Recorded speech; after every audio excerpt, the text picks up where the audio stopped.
Shalom Elohimers, tayangan ini hanya berisi khotbah pada ibadah raya. Untuk segmen lain tidak termasuk dalam tayangan ini. Kami mengundang Bapak Ibu untuk bergabung bersama kami secara onsite pada ibadah raya 1 jam 6 pagi dan ibadah raya 2 jam 4 sore. Pagi hari ini, firman Tuhan saya beri judul membagikan terang, sharing the light. Ya, membagikan terang, Bapak Ibu. Sebab kita mengerti bahwa tema atau tema daripada Elohimers sepanjang tahun ini kita mau reach out. Kita tidak mau keselamatan itu hanya untuk diri kita sendiri, terang yang kita sudah terima kita juga mau sharekan, kita juga mau saksikan kepada orang di luar, ya, kepada orang lain. Saudara, kalau satu saat, ya saya mau bertanya kepada saudara, satu saat saudara dijumpai oleh seorang yang datang kepada saudara berkata, "Bapak, saya ini gak kenal Tuhanmu, saya ini penyembah berhala, ya. Saya telah mendengar tentang kekristenan, ya. Saya telah mendengar tentang kekristenan dan saya ingin mengetahui itu kebenaran itu lebih dalam lagi. Jadi saya undang Bapak ke rumah saya, ya. Saya undang Bapak datang untuk menceritakan kebenaran itu." Ini satu kesempatan yang luar biasa, saudara. Diundang datang ke rumah seseorang yang kepingin tahu lebih jauh tentang pengharapan, tentang kebenaran yang kita kenal di dalam Yesus Kristus. Dan dia bilang begini, kalau Anda datang, saya kumpulkan orang-orang. Saya akan kumpulkan keluarga saya akan kumpulkan semua yang ada di rumah saya, pembantu semua pegawai. Saya akan kumpulkan, kami akan mendengar apa yang kamu bisa ceritakan tentang pengharapan itu? Ya, apa yang kamu bisa yakinkan kami mengapa kami juga bisa menjadi orang percaya seperti engkau? Kira-kira kalau dapat kesempatan emas kayak begitu, saudara, apa yang saudara akan jawab? Apa yang saudara akan cerita? Atau buru-buru saudara bilang, "Aduh luar biasa banget ya, tapi tunggu dulu. Saya panggil Bapak Pendeta saya dulu ya. Saya panggil Ketua Care aja, saya panggil Gembala Care aja. Ya biar dia yang melayani, saudara." Ya saudara, ini kesempatan datang kepada saudara. Jadi apa yang saudara akan ceritakan? Apa yang saudara akan bagikan? Apa yang saudara akan katakan kepada seorang yang memberikan kesempatan besar datang ke rumahnya? Tolong saya kumpulkan keluargaku.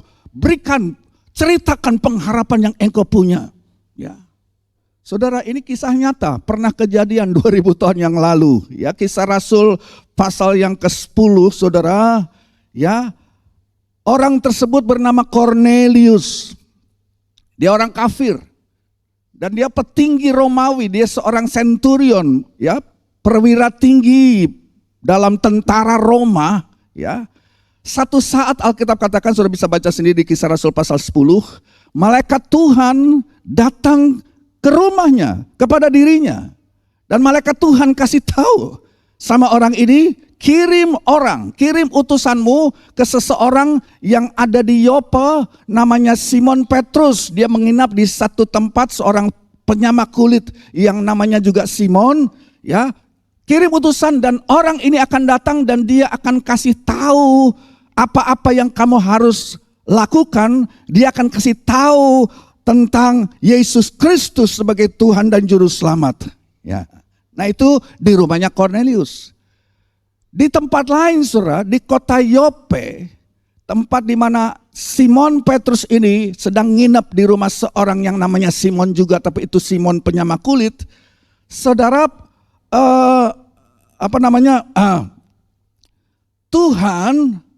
Tuhan bekerja di dua tempat.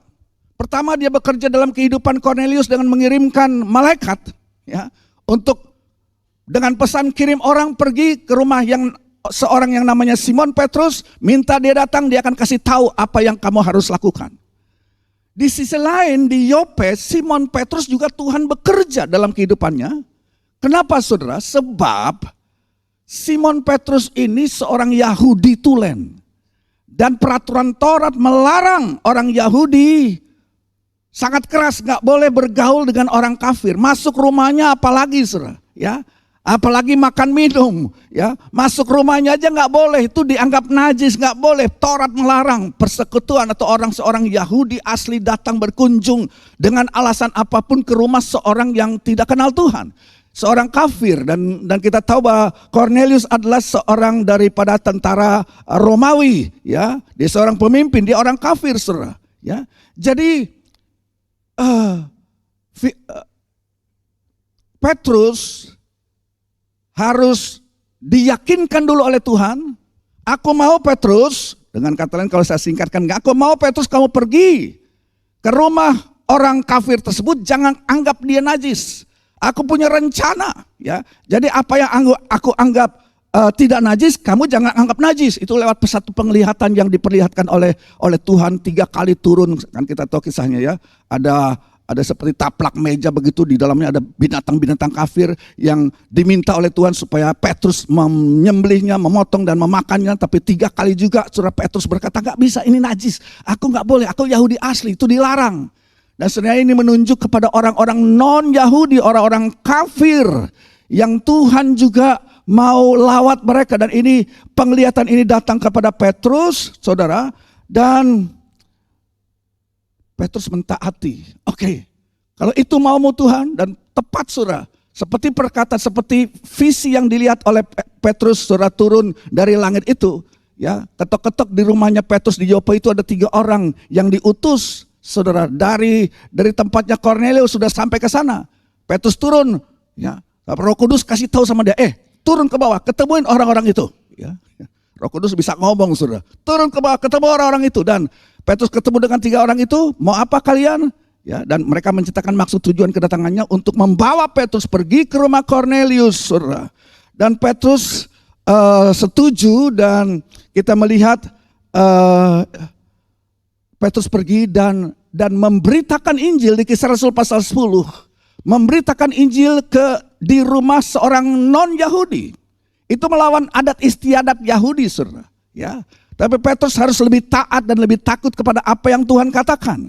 Jadi Tuhan sangat memperhatikan orang-orang, ya saudara, ya yang belum kenal Tuhan. Dan perhatikan saudara, saya cuma pikir begini, kenapa seorang malaikat yang datang ke rumah Cornelius dan pesan, Cornelius, kalau engkau mau tahu lebih lanjut tentang keselamatan, kirim orang ke Yope, ke rumah seorang yang ke tempat seorang yang bernama Petrus, dia yang akan menceritakan itu kepadamu. Kenapa nggak shortcut aja, saudara? Kenapa nggak malaikat aja itu kalian langsung kasih tahu? Hei, aku datang Cornelius, aku datang dari sorga diutus oleh Allah. Aku ceritakan rencana dan jalan keselamatan dalam Tuhan Yesus Kristus. Dia sudah lahir di kandang Bethlehem. Dia umur 30 tahun dia melayani selama 3,5 tahun, dan dia mati di kubur dan dibangkitkan, dia berdarah-darah. Itu untuk kamu, Cornelius. Kok malaikat gak cerita? Apa susahnya bagi malaikat? Langsung aja cerita, shortcut. Kenapa harus panggil Simon Petrus lagi? Nah, di sini ada rahasianya, saudara. Saya mau kasih tahu bahwa bahkan seorang malaikat dari sorga, ya, seorang malaikat besar dari sorga, nggak bisa menginjil. Nggak bisa menginjil. Kenapa? Kenapa dia harus katakan, ya, kalau engkau mau tahu tentang keselamatan, pergi ke rumah seseorang manusia, anak manusia namanya Simon Petrus. Di alamat ini, dia yang akan datang ke rumahmu dan kasih tahu apa yang kamu perlu tahu tentang keselamatan di dalam Yesus Kristus. Kenapa?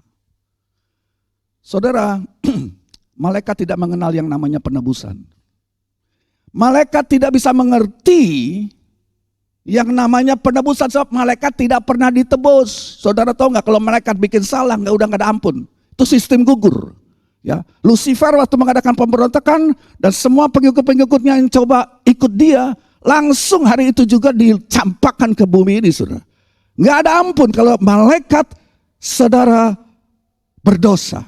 Tapi waktu manusia berdosa, Tuhan memberikan kesempatan pemulihan. Ada yang namanya penebusan.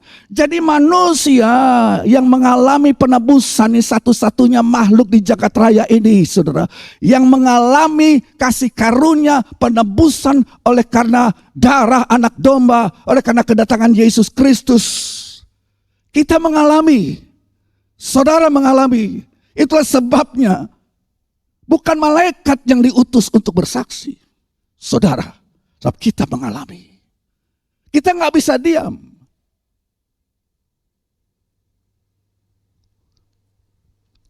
Masih panjang saudara ini kisahnya saudara ya, kalau kita pelajari ini. Jadi Simon Petrus datang ke rumah Cornelius. Dan perhatikan dalam, kalau kita baca nanti ya, mari kita lihat Kisah Rasul pasal 10 ayat 34 sampai 44. Tapi saya simpulkan dulu. Di Kisah Rasul 10 ayat 34 sampai 44 ada 3 kesaksian. Jadi kita simpulkan ada 3 kesaksian yang Petrus gunakan waktu dia menginjil. Waktu dia sampaikan Injil kepada rumah seorang kafir Cornelius yang sudah ramai di dalamnya, kumpul banyak orang. 3 hal, 3 kesaksian yang saya kira itu juga masih terus ada sampai sekarang ini. Ya, waktu saudara seperti Rasul Petrus akan bersaksi, saudara, 3 hal ini juga harus ada. Ya, mari kita akan lihat, saudara, Kisah pasal 10 ayat 34 kita baca dulu.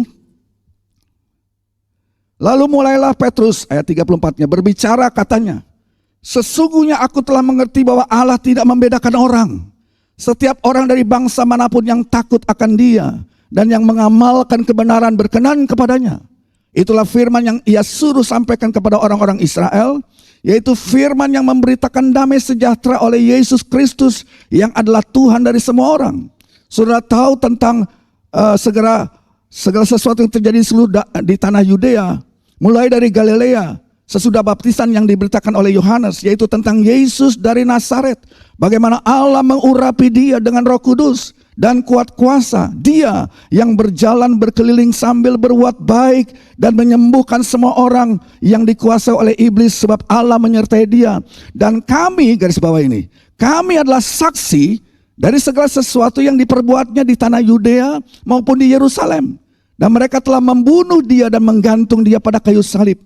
Yesus itu telah dibangkitkan Allah pada hari yang ketiga. Dan Allah berkenan bahwa Ia menampakkan diri bukan kepada seluruh bangsa, tetapi kepada, garis bawah ini, saksi-saksi yang sebelumnya telah ditunjuk oleh Allah, yaitu kepada kami yang telah makan dan minum bersama-sama dengan Dia setelah Ia bangkit dari antara orang mati. Dan Ia telah menugaskan, garis bawahi, kami memberitakan kepada seluruh bangsa dan bersaksi bahwa Dialah yang ditentukan Allah menjadi hakim atas orang-orang hidup dan orang-orang mati. Ayat 43. Tentang Dialah semua nabi, garis bawahi, semua nabi juga bersaksi bahwa barang siapa percaya kepadanya, dia akan mendapat pengampunan dosa oleh karena namanya.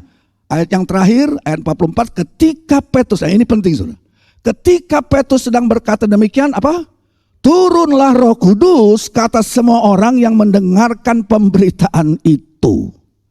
Jadi saudara, ada 3 kesaksian yang kita lihat di dalam apa yang disampaikan oleh Petrus yang saya kira masih terus berlaku sampai sekarang ini. Yang pertama adalah kesaksian pribadi. Ya. Kesaksian pribadi atau kesaksian dari orang-orang kudus, saudara. Yang kedua adalah kesaksian dari nubuatan firman Allah. Itu yang kedua. Yang ketiga adalah kesaksian dari Roh Kudus sendiri. 3 hal. Kita akan lihat 3 kesaksian ini, saudara. Apa yang saya harus katakan, apa yang saudara harus katakan di dalam memberitakan Injil mungkin kepada orang lain, itu ada tiga kesaksian di sini. Yang pertama kita lihat kesaksian pribadi dari orang-orang kudus. Pasal 10 ayat 39, dan kami adalah saksi daripada segala sesuatu yang diperbuatnya. Jadi Bapak Ibu, para rasul, bilang saja 11 orang, sebab yang satu sudah berkhianat, saudara, Yudas ya. Para rasul ini 11 orang, termasuk Petrus, termasuk teman-temannya yang lain, saudara, termasuk sahabat-sahabatnya, rekan-rekan seperjuangannya, orang-orang sesaman daripada Petrus. Jadi Petrus bilang begini, Cornelius dengar, kami saksi mata. Yang kami beritakan ini bukan dongeng. Ini fakta. Sebab apa?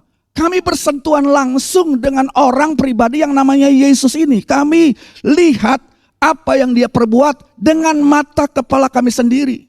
Jadi saudara perhatikan kesaksian daripada 11 orang ini, boleh saya katakan saudara.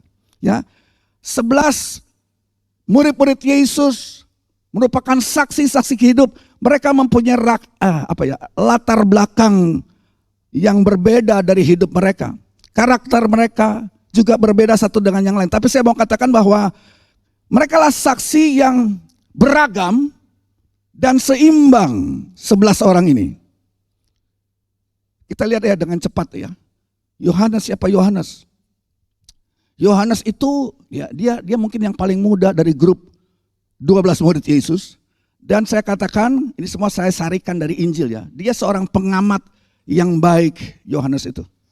Kemudian bagaimana Petrus? Oh, Petrus dia namanya juga tukang ikan. Dia orang di laut, saudara. Dia berotot besar, ya. Seorang nelayan yang bekerja keras siang malam cari ikan.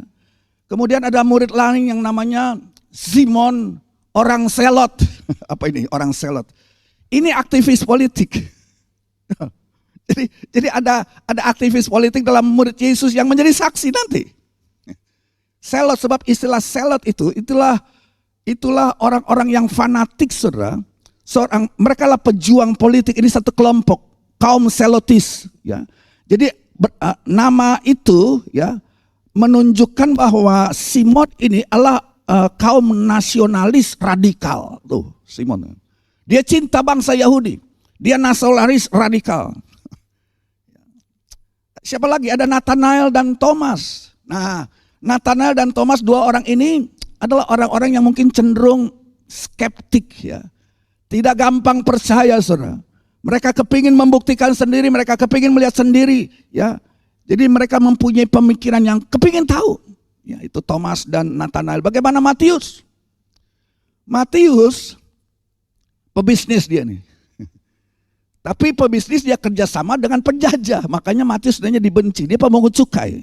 Dia pebisnis politik. Dia seorang pemungut pajak, ya saudara. Yang bekerja bagi pemerintah Romawi. Ya, dia tahu soal uang pokoknya. Itu Matius. Andreas bagaimana? Andreas itu kesimpulan dari Injil-Injil saya simpulkan dia seorang yang lembut. Ya, penuh belas kasihan, saudara. Sebab dia peduli kepada orang-orang. Andreas kan yang ketemu, lihat ada anak kecil punya 5 ketul roti, dia nggak anggap enteng, dia peduli kepada anak kecil ini. Dia bawa kepada Yesus. Ya. Jadi Andreas lemah lembut, seorang yang penuh belas kasihan, dia peduli kepada orang-orang kecil. Bagaimana Filipus? Filipus ini seorang pemikir, seorang analis. Kenapa saya katakan dia seorang analis? Ya, waktu Tuhan Yesus katakan, kamu murid-murid kasih makan orang banyak ini, 5.000 orang. Otak analistik dari Filipus mulai berpikir, Tuhan, roti yang berapa banyak aja nggak bisa kasih makan 5.000 orang ini. Jadi ini orang yang analis, dia menghitung berapa banyak roti yang dibutuhkan untuk kasih makan 5.000 orang. Itu pun nggak cukup kata dia. Ini orang yang otaknya jalan, si poanya main. Ini si Filipus. Bagaimana Yakobus? Yakobus ini seorang yang kalau ngomong cespleng, bicara langsung tanpa basa-basi, itu Yakobus. Jadi kalau kita lihat semua daripada 10 atau 11 murid Yesus, mereka berbeda satu dengan yang lain, tapi mereka sepakat punya satu kesaksian bahwa Yesus adalah Tuhan. Kami sudah lihat, kami buktikan sendiri. Jadi keputusan para saksi ini bulat, mutlak, dan sepenuhnya satu suara. Kami sudah lihat dan buktikan sendiri. Nah sekarang pertanyaannya, apa yang mereka saksikan? Apa yang murid-murid Yesus saksikan, saudara? Jadi pertama-tama mereka saksi mata dari kehidupan Yesus yang baik. Mereka lah saksi mata daripada kehidupan Yesus. Dialah seorang yang mereka katakan berbuat baik, berbuat kebajikan. Coba kita lihat di pasal 10 ayat 38 dan 39. Kisah Rasul 10 ayat 38-39. Bagaimana Allah mengurapi Yesus dari Nazaret dengan Roh Kudus dan dengan kuasa, dan berjalan berkeliling sambil berbuat apa? Baik. Jadi saksi-saksi ini termasuk Petrus ngomong, ini Yesus kami kenal, kami lihat, kami menyentuh dia, kami makan minum bersama dia, dan dia orang baik. Dia diurapi secara khusus dengan Roh Kudus. Dia jalan keliling, dia bukan orang malas, dia jalan dari kota ke kota, dari desa ke desa, berbuat kebajikan. Kami saksinya. Kami saksi mata daripada semua itu. Kami melihat kehidupannya yang berbuat kebajikan. Dia mengubah air jadi anggur. Ini perkawinan yang pertama itu di Kana, sudah mujizat yang pertama. Kalau nggak ada Yesus, berantakan itu perkawinan. Sebab kami melihat sendiri bagaimana air anggur atau air biasa itu dirubah menjadi air anggur, menyelamatkan pesta itu. Ya. Kok kamu tahu dari mana, Petrus? Loh, saya ada di situ. Kami juga diundang, kami juga minum, ngerasain. Kalau saya boleh tambahkan, kami juga merasakan anggur, air biasa yang sudah berubah menjadi air anggur. Oh, apalagi saya melihat dia berjalan di atas air. Loh, kamu tahu dari mana? Loh, aku lihat sendiri, bahkan aku sendiri berjalan di atas air bersama dengan dia. Aku ini saksi mata. Ya, aku lihat bagaimana dia membangkitkan anak perempuan Yairus. Aku lihat bagaimana dia menyembuhkan orang sakit. Aku lihat bagaimana dia menyembuhkan orang-orang kusta. Ya, kami bertiga, ya, saya, Yohanes dan Yakobus diajak oleh Yesus ini naik ke kemuncak gunung, dan kami melihat wajahnya berubah, pakaiannya diputih, dan kami mendengar suara Bapa berkata, inilah anak yang kukasihi. Aku berkenan akan dia. Dengar, kamu harus dengar kepada orang ini. Itu kata Bapa, kami dengar itu. Ya. Nah, dan bukan cuma itu aja kata Petrus. Kami bersaksi tentang kebaikannya, tapi kami juga saksi mata kami bukan hanya saksi mata dari kehidupannya, tapi kami saksi mata bagaimana dia menderita dan mati. Kami melihat kematiannya yang menebus itu. Kisah Rasul 10 ayat 39 kalau kita lihat. Kisah 10 ayat 39. Dan kami adalah saksi dari segala sesuatu yang diperbuatnya di tanah Yudea maupun di Yerusalem. Mereka telah membunuh dia dan menggantung dia pada kayu salib. Jadi Bapak Cornelius dan saudara-saudara katanya. Ya kami melihat bagaimana Yesus itu berkeliling, berbuat baik. Ya tapi celakanya bangsa kami malah menggantung dia. Bangsa kami malah tidak menerima dia. Sebab kita lihat Yesus dijadikan seperti orang terkutuk.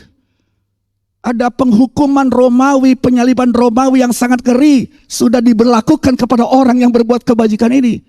Dan itu sebuah kutuk. Bagaimana orang yang berjalan berbuat baik sekarang harus mengalami kutuk. Sebab saudara, dalam Galatia pasal 3 ayat 13 dikatakan terkutuklah orang yang tergantung di atas kayu salib. Itu dilakukan oleh bangsa kami. Kami saksinya, kami melihat dia menderita. Dia dipakukan di alat penyiksaan Romawi yang sangat mengerikan itu. Tergantung antara langit dan bumi. Dan bukan cuma itu aja. Petrus juga bilang kami saksi juga. Bukan hanya daripada penderitaannya di kayu salib dan kematiannya. Tapi kami saksi juga bahwa dia bangkit. Dia bangkit dari antara orang mati. Kebangkitannya mulia. Di pasal 10 ayat 40-41 saudara, Kisah Rasul 10-40, Yesus itu telah dibangkitkan Allah pada hari yang ketiga, dan Allah berkenan bahwa ia menampakkan diri bukan kepada seluruh bangsa, tapi kepada saksi-saksi yang sebelumnya telah ditunjuk oleh Allah, yaitu kepada kami yang telah makan minum bersama dengan dia setelah ia bangkit dari antara orang mati. Jadi Petrus berkata, ya Cornelius dengar, kami melihatnya. Kami melihat dia dibangkitkan. 3 hari memang dia mati dan kami seperti kehilangan guru kami. Tetapi pada hari yang ketiga kami melihat dia hadir waktu kami ngumpul ketakutan di ruang yang tertutup. Entah dari mana, pintu semua terkunci, jendela terkunci, kami ketakutan. Tapi Yesus plos aja begitu masuk. Kami kaget. Kami lihat dan sorry ya, orang mungkin katakan murid-murid Yesus karena sudah sedih kehilangan guru mereka, jadi mereka berhalusinasi lihat Yesus yang udah bangkit katanya. Oh enggak, kami tidak halusinasi. Sebab bukan cuma kami aja, ada 500 orang yang melihat kebangkitannya. Itu ditulis dalam 1 Korintus pasal 15. 500 orang lebih juga turut menjadi saksi bahwa Yesus ini mati, dikubur, tapi bangkit pada hari yang ketiga. Jadi kami enggak ngebohong. Ada apa? Apa keuntungannya kami bohong? Saudara, apa keuntungannya? Apa untungnya Petrus mau ngebohong? Apa untungnya Yakobus mau ngebohong. Apa untungnya ke-11 rasul bohong bahwa Yesus itu sudah bangkit? Ya. Jadi kita mungkin berpikir, kenapa sih 11 murid Yesus mempunyai kesaksian yang luar biasa tentang kebangkitan Tuhan? Apa itu untuk mencari keuntungan? Boro-boro, saudara. Mereka bukan mencari keuntungan, bahwa bahkan dengan kesaksian ini mereka akan ditangkap, mereka akan dipenjara. Ya, mau cari keuntungan apa, saudara? Ya, ada orang-orang yang mungkin bisa hidup dalam kebohongan. Tetapi saudara, saya kira nggak ada orang yang mau mati demi kebohongan. Orang mau hidup, memelihara hidupnya demi sebuah kebohongan. Tapi nggak ada orang mau mati martir, sebab semua murid Yesus yang melihat kebangkitan Yesus semuanya mati martir. Kayaknya sudah sedikit orang yang mau mati bagi sebuah kebohongan. Kami tidak berbohong, kami tidak berhalusinasi, kami melihat itu semua dengan mata kepala kami sendiri. Nah, itulah yang pertama. Itulah kesaksian pribadi saya dan teman-teman saya. Kami saksi mata, saudara. Saya mau bilang begini, saudara, walaupun kita hidup di zaman yang berbeda, kita hidup di 2000 tahun setelah Yesus bangkit, tapi kita juga sama. Saudara, kita juga memiliki kesaksian seperti itu. Amin, saudara. Saudara juga telah mengalami, telah berjumpa dan mengalami dampak daripada Yesus Kristus. Ini orang, Yesus itu belum pernah kita lihat tampaknya kayak bagaimana, saudara. Kita cuma lihat di foto-foto perkiraan pelukis, kira-kira Yesus berkumis, berjenggot, gondrong lagi, ya. Tapi kami baru jumpa secara, tetapi kenapa kami bisa percaya kepada orang ini? Kenapa kita bisa percaya bahwa dialah juru selamat? Jadi saudara, seperti Rasul Petrus dan 11 teman yang lain, kita juga memiliki kesaksian seperti itu. Saudara telah mengalami Tuhan Yesus. Saudara, saya mau bilang begini, apa yang saudara mungkin belum lihat dengan mata jasmani, kita lihatnya dengan mata iman. Kita mengerti dengan mata iman, sebab dikatakan mata kita dicelikan. Saudara, seperti Paulus. Paulus juga belum pernah ketemu Yesus. Tapi saudara, dia dikatakan waktu di jalan raya ke Damaskus, dia mau bunuh-bunuhin orang Kristen. Dia berjumpa Yesus. Mata fisiknya buta, tapi mata hatinya melihat. Saudara, itu Paulus belum pernah ketemu Yesus. Dan saya berdoa, saya berharap Elohimas, kita juga seperti mereka, kita akan menjadi saksi. Karena apa? Kita melihat dia dengan iman. Kita jumpa dia, Tuhan yang berbuat kebaikan dalam hidupmu. Kitalah orang-orang produk dari salib Kristus. Saudara percaya gak bahwa saudara diselamatkan? Angkat tangan saudara. Itu karena apa? Kematian, kubur, kebangkitan 2000 tahun yang lalu, tapi punya dampak sampai sekarang ini. Saya jamin saudara-saudara yang percaya kepada Yesus Kristus yang sudah mati, dikubur, bangkit, naik ke sorga. Kita percaya. Siapa yang percaya seperti itu? Angkat tangan saudara. Masuk sorga, saudara. Masuk sorga. Itu pengalaman. Dan itu gak bisa disangkal. Orang mau katakan apa? Itu ada kesaksian dalam diri kita oleh Roh Kudus. Bahwa kita adalah anak-anak Allah. Siapa sudah mengalami kebaikan-kebaikan Tuhan di sini? Kita mengalami. Sakit disembuhkan, dalam persoalan bisnis berdoa dengan Tuhan menolong kita. Iya kan saudara? Tuhan yang berkeliling berbuat kebajikan dilihat dan disaksikan oleh Petrus dan teman-temannya. Jadi saudara jangan bilang begini, saya nggak bisa bersaksi. Oh, bisa bersaksi. Tentu saja saudara bisa bersaksi. Karena kita punya sesuatu yang gak bisa bersaksilah orang yang tidak mengalami. Saudara punya sesuatu, kita memiliki sesuatu untuk disaksikan. Apa, saudara tahu gak apa arti saksi? Tuhan coba bilang, jadilah saksi, bukan jadilah advokat saya. Oh, enggak. Bukan jadilah pengacara buat saya di pengadilan, oh enggak. Yesus cuma minta hal sederhana, jadi saksi buatku. Coba bilang kiri kanan, oh, jadi saksi buat Yesus. Kenapa jadi saksi? Saksi kan saudara apa? Kalau dalam pengadilan saksi adalah seorang yang apa? Yang melihat dan mendengar. Yang melihat dan mendengar. Dan saya yakin Elohimers, kita sudah jumpa Yesus kan. Sudah melihat dia. Mata hatimu dibuka karena sudah mendengar lewat firman-Nya. Aku Tuhan Juru Selamat mengasihimu. Kan begitu. Sama. Jadi kenapa ada orang yang tidak bersaksi? Ya simpel aja. Belum pernah lihat dan belum pernah dengar. Sebab orang yang sudah jumpa Yesus sungguh-sungguh, saudara, orang Kristen yang benar-benar sudah jumpa Yesus, yang mengalami sungguh-sungguh kasih dan kebaikan yang gak bisa diam. Ya. Dari dalam hatinya itu akan mengalir, saudara. Opa saya, Opa Lumoin dong. Dia karang satu lagu, lagunya pasti orang-orang lama, Pak Bes pasti tahu tuh. Mengalir, mengalir, hatiku penuh dan mengalir. Waktu Tuhan tolongku, hatiku penuh sungguh, hatiku penuh dan mengalir. Itu orang-orang bapak-bapak kita zaman dulu mempunyai pengalaman yang real dengan Yesus. Petrus pun demikian. Bagaimana kita? Ya, saudara. Nah, itu yang pertama. Bukan cuma itu. Itu kesaksian pribadi kita, ya. Tetapi saudara, Petrus mendukung dengan bukti lain. Sebab bisa saja Cornelius bilang begini, itu kan pemikiran kamu aja kali, ya. Enggak, kata Petrus, enggak. Saya punya bukti lain. Dan apa bukti yang kedua? Apa kesaksian yang kedua, saudara? Itulah kesaksian nubuat kitab suci. Kesaksian nubuat kita. Makanya saudara, kan tahun lalu strong in the word.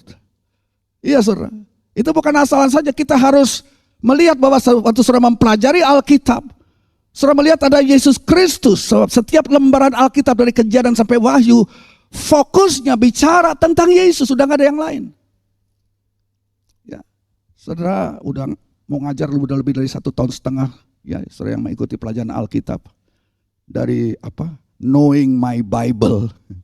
Belum selesai sampai sekarang saudara ya. Udah mau 1,5 tahun. Nah saudara,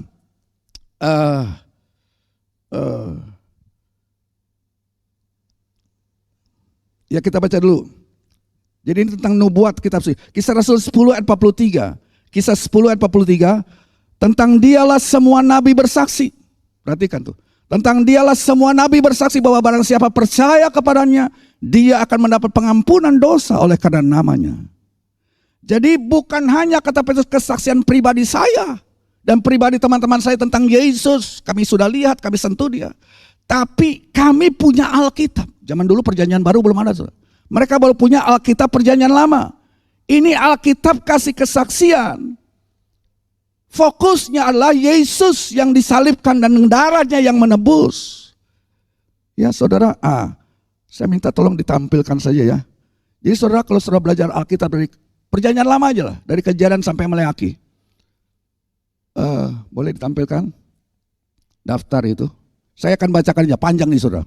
4 lembar. Saudara mau difoto boleh. Atau nanti mungkin saya bagikan ya. Kira-kira Yesus di perjanjian lama itu sebagai apa saja dilihat. Ya ini dia. Kristus dapat lihat dalam bentuk nubuatan dalam layangan. Dalam kitab Kejadian, Kristus dialah sang pencipta. Dialah yang awal. Amin saudara. Dia pencipta, dia awal. Dia yang mencipta. Sebelum ada apa-apa, dia awal, dia sudah ada. Ayo cepat, Keluaran. Dalam kitab Keluaran, dialah sang pelepas kita. Dia yang melepaskan kita. Dialah anak domba Paskah kita. Imamat, dialah korban kita. Sekaligus imam besar kita. Yang mengadakan penebusan melalui darah untuk dosa-dosa kita. Terus, Bilangan, dialah batu karang yang dipukul sehingga keluar banyak air. Amin saudara. Apalagi? Ulangan, dialah nabi yang benar seperti Musa yang dibangkitkan dari antara orang. Yosua, dialah panglima bala tentara Tuhan yang memegang pedang roh, yaitu firman Allah. Ini semua tentang Yesus. Kita pakai hakim, dialah hakim pelepas dan juru selamat kita. Dalam kitab Rut apa saya sudah bahas ini. Dialah Boas kita, sanak saudara yang menebus kita. Amin. Ya. 1 Samuel, dialah pemegang tongkat kerajaan Yehuda, berhak duduk di atas tahta Daud.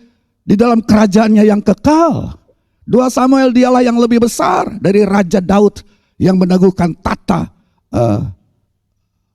cara penyembahan di perjanjian baru. Ya, terus 1 Raja-Raja dialah Raja damai dan kemuliaan, tahtanya di atas segala tahta, Raja segala raja dan Tuhan sekalian Tuhan. 2 Raja-Raja dialah Raja yang benar. 1 Tawarikh dialah Raja yang lebih besar dari Daud yang mengadakan persiapan sebelum kematiannya untuk pembangunan Ka'bah rohani. Ya, 2 Tawarikh dialah Nabi, Imam dan Raja kita. Ya, 3 jabatan dirangkap oleh Yesus. Esra dialah imam, dialah ahli kitab yang mengadakan pemulihan sosial dan agama. Nehemia dialah seperti Nehemia ya, yang meninggalkan kerajaan sorganya. Nehemia meninggalkan istana Susan. Ya. Yesus meninggalkan kerajaan sorga untuk mengadakan apa? Restorasi, pembangunan ya, kota Yerusalem. Esther dialah raja yang besar, Raja Ahasveros ya, yang akan menikah dengan gerejanya yang sudah dipersiapkan. Saudara, ya, kita akan menikah satu serat dan gereja ini harus dipersiapkan.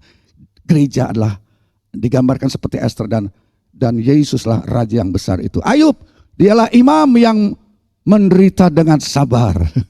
Imam yang menderita dengan sabar. Mazmur dialah orang yang dikasihi, yang menyanyikan pujian di tengah-tengah jemaat. Saudara, Yesus dia nyanyi di tengah-tengah jemaat. Ada ayatnya di dalam perjanjian baru. Saudara.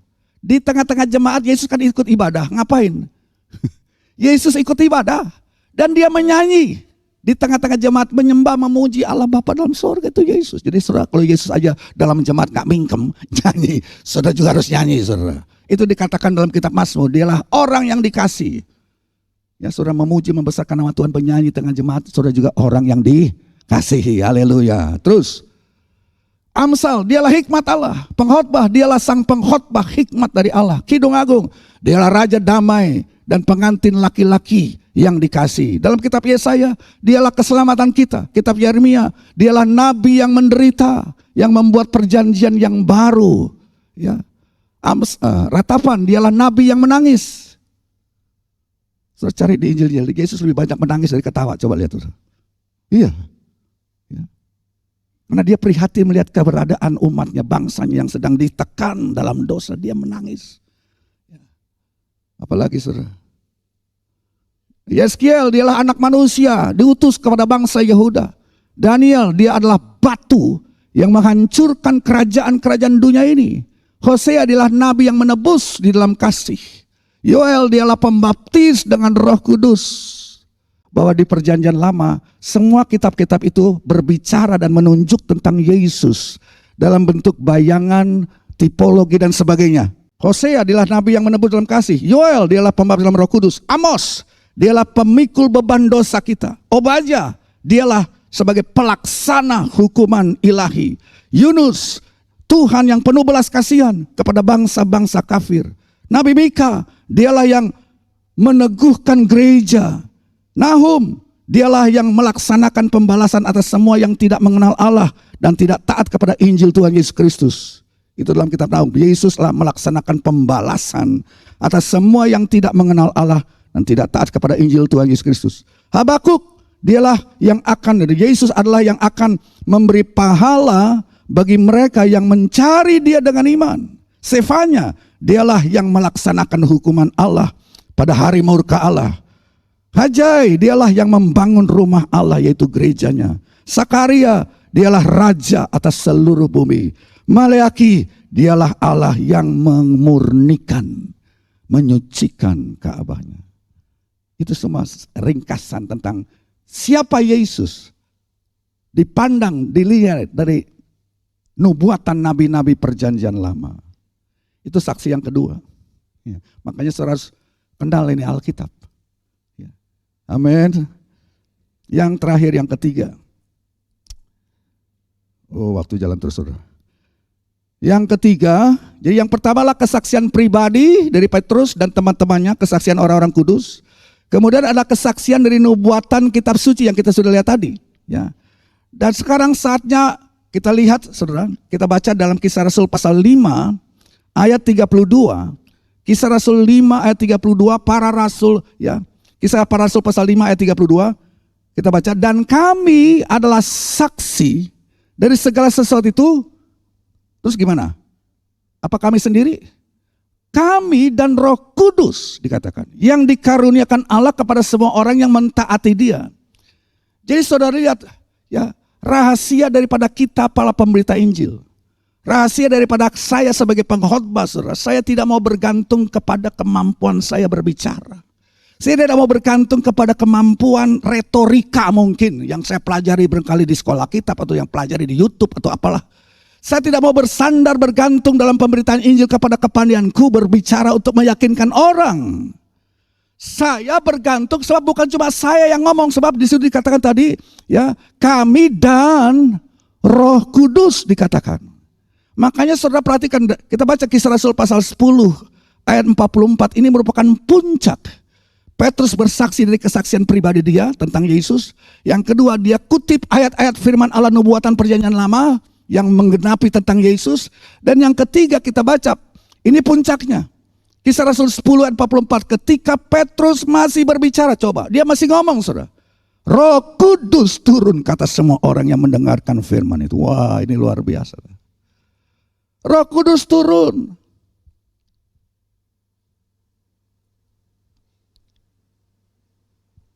Roh Kudus mau memberikan kesaksian bahwa apa yang dikatakan oleh hamba-hamba Tuhan ini benar.